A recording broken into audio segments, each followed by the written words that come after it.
Oh, I know you heard cop sirens and you know that they're coming for me. So we gotta go. Jeep's been sitting for a little while. Proper cold start.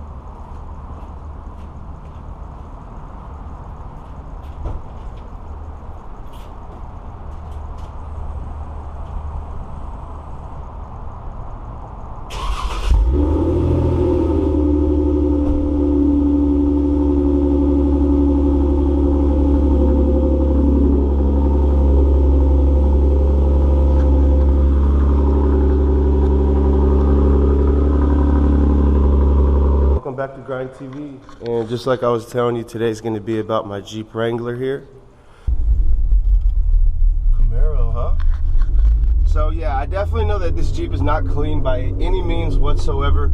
I don't mind though. I think a Jeep is okay when it's dirty. You know, it's not like you guys probably vaguely saw downstairs. It's not like a Viper, although that car is filthy as well. That car definitely needs to be cleaned.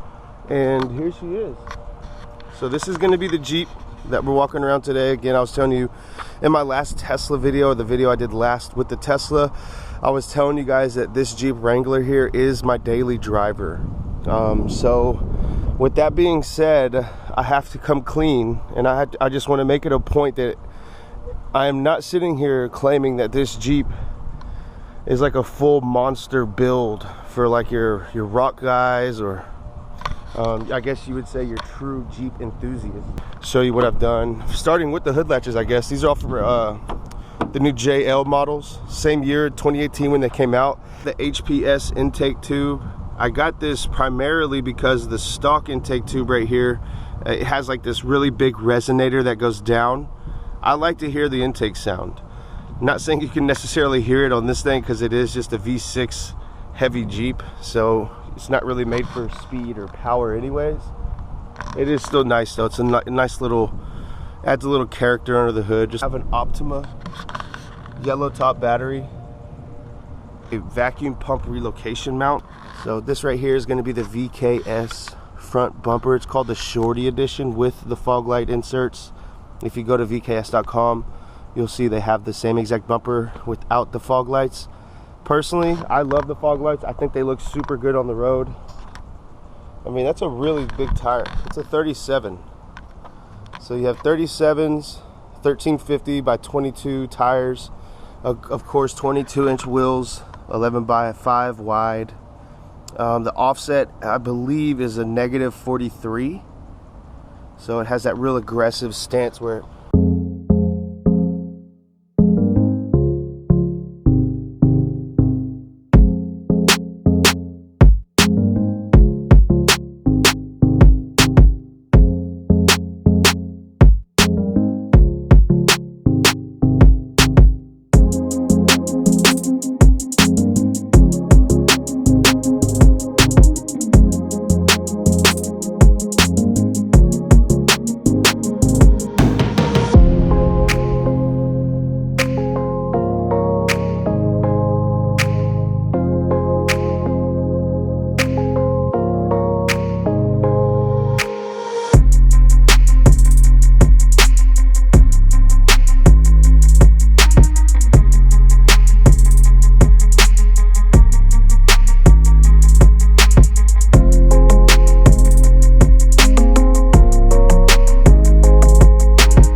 inside the Jeep. What do you think about the red leather? Was it too much? No, I could have chose any other color out there, but red to me just popped.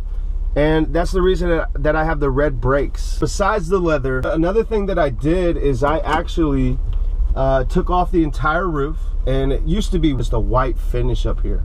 I didn't like it. I just felt like it made no sense. There's no white inside this Jeep whatsoever. I felt like the Jeep looked unfinished. So I had to take it off, and I got this black paint, and it was good. It was a flat black. So then I went behind it and I clear coated it and made it look a lot more glossy. It looks really finished to me. And I even forget about it. It's probably the number one thing that I've done to this Jeep that I completely forget I even did, because it looks like it came that way. I mean, it really should come that way. Also went ahead and got all new Alpine speakers. Went ahead and got this Alpine big boy radio. So this was a big purchase for me. This was actually the most I would ever even consider spending on a radio. This one is complete waterproof. You can literally just splash or hose it down. If you have the roof off or the freedom panels here and it starts raining, you're completely a-okay. You can still use it. It'll still work just fine. This little button right here, it has this video or the vehicle features where it actually shows you everything. See how the car is running. So I'm gonna give it a little rev. You can see right here. Okay, so I revved it. Now on here you can see as well when I rev it, see I have my feet down here, and I'm gonna give it a little rev.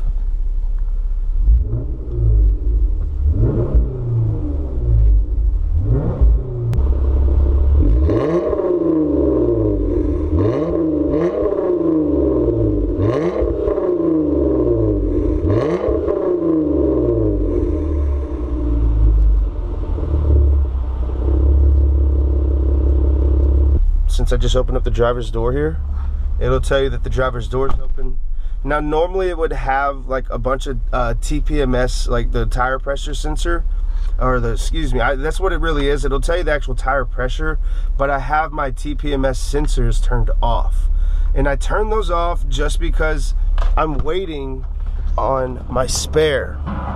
So once my spare tire gets in here, I'm definitely going to throw in the sensors. I just didn't buy the sensors because I knew I was going to end up at the tire shop again dealing with this here. So with these wheels, I did order these wheels back in August of 2020, and I've only received 4 out of the 5. I received 5 tires, but I only received 4 wheels. And the reason why is, I guess, the shipping container ordeal, getting the shipping containers over to the US. I mean, at least I have 4. So I've gone through wheels so crazy. I'm always changing wheels out, always changing tires out. I just get bored. So I have a really bad problem with cars. I'm always changing out cars, I'm always changing out wheels, always changing out the tires, always changing out like little miscellaneous parts and upgrades. Like, I can't just keep anything how it comes. And that's a good thing, I think. You know, it could be worse. It could be a worse problem, right? But the thing is I want you guys to come along with me on my journey of these problems that I'm talking about. So whatever next mods that I'm gonna do, you guys are gonna be here with me. And hopefully you guys are helping me, you know, typing down below in the comments what mods you would like me to do. I've had some people ask me, what is it like to daily drive on 37s?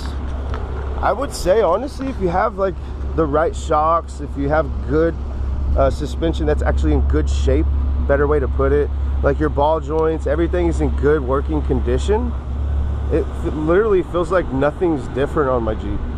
I mean, I'm not gonna sit here and say it slowed it down, because keep in mind, the Jeep is not meant for speed. So I didn't feel any drastic shift in like the speed or anything like that, acceleration. I did get it re-geared, so I don't know, that was before I had the 37s. I had 35s on right before these. It does have a little bit of things here and there. It does have a programmer, which I'll show you actually right now.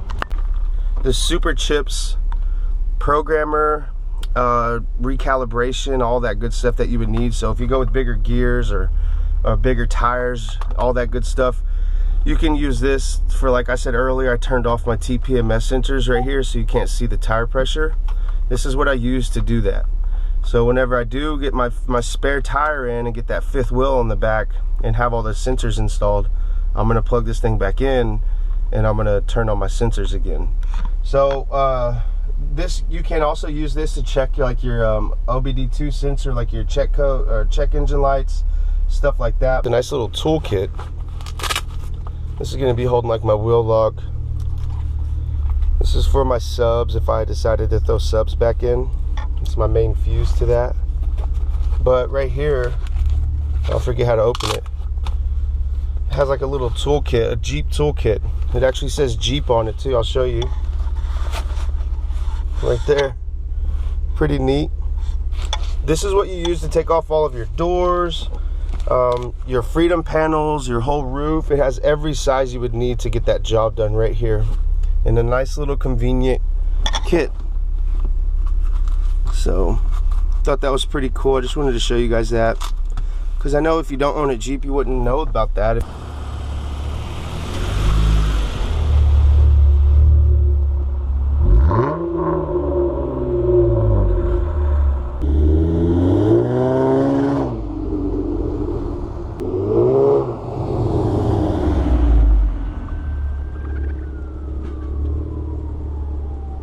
Oh, I know you heard cop sirens and you know that they're coming for me. So we gotta go, we gotta go. No, I'm just kidding. I couldn't run from anybody in this Jeep. It is a turtle. I do think it sounds good. Let me know what you think.